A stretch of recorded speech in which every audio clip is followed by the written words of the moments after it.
پھر ذرا توجہ فرمائیے، 1974 میں ہمارے اکابر قائد اہل سنت کی ٹائم نے اجازت دیا تو آگے تفصیل بتاؤں گا.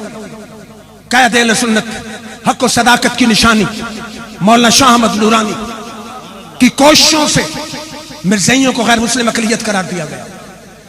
1974 میں 1984 میں امتناع قادیانیت ایکٹ پاس کیا گیا کہ مرزائی اپنی عبادت گاہ کو مسجد نہیں کہہ سکتے، خود کو مسلمان نہیں کہہ سکتے، اپنے مذہب کو اسلام نہیں کہہ سکتے، مسجد بنا نہیں سکتے، قرآن کی تفسیر تقسیم نہیں کر سکتے.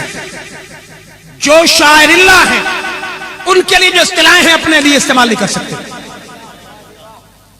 یہ 1984 میں امتناع قادیانیت منظور کیا گیا.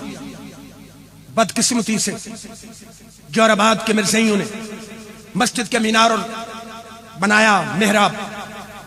میں تحریک لبیک پاکستان کے قائدین کو سلام عقیدت پیش کرتا ہوں. سبحان اللہ سبحان اللہ کہ انہوں نے عشق مصطفیٰ کا حق ادا کیا، اس معاملے کو پوائنٹ آؤٹ کیا، ہائی لائٹ کیا کہ مرزائی مسلمانوں کا فرقہ بن کے مسلمانوں کو دھوکہ نہ دیں.